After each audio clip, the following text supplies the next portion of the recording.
இன்னைக்கு ஈஸியாக பச்சை பட்டாணி கிரேவி எப்படி செய்யலான்னு பார்க்கலாம். அரை கப் பட்டாணியை தண்ணியில் ஒரு 8 ஹார்ஸ்க்கு சோக் பண்ணி வச்சிடலாம்.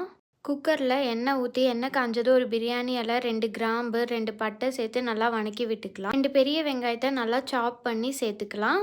ஒரு பெரிய சைஸ் தக்காளியை நல்லா கட் பண்ணி சேர்த்து வணக்கிக்கலாம். அடுத்து மிக்ஸி ஜாரில் ஒரு பட்டை, 2 கிராம்பு, அரை டீஸ்பூன் சீரகம், சோம்பு, பெப்பர் சேர்த்து நல்லா அரைச்சிக்கலாம். அது கூடவே 5 பல் பூண்டு, 2 துண்டு இஞ்சி, கொஞ்சம் பெரிய வெங்காயம் சேர்த்து அரைச்சி வணக்கி எடுத்துடலாம். மசாலாவுக்கு அரை டீஸ்பூன் மிளகாய்த்தூள், 1.5 டீஸ்பூன் மல்லித்தூள் சேர்த்து நல்லா மிக்ஸ் பண்ணிடலாம். வச்சுருந்த பச்சை பட்டாணி கூடவே 1 கப் தண்ணி சேர்த்து நல்லா கொதிக்க விட்டுறலாம். கிரேவி திக் கன்சிஸ்டன்சிக்கு வர்றதுக்காக 4 டேபிள் ஸ்பூன் துருவின தேங்காய், 5 முந்திரி, கொஞ்சம் தண்ணி சேர்த்து அரைச்சி ஆட் பண்ணிக்கலாம். தேவையான அளவு உப்பு, மல்லி இலை சேர்த்து குக்கரை மூடி 2 விசிலுக்கு விட்டுறலாம். ப்ரெஷர் ரிலீஸ் ஆனதும் ஓப்பன் பண்ணி இந்த மாதிரி நல்லா மிக்ஸ் பண்ண அப்புறமா சர்வ் பண்ணலாம்.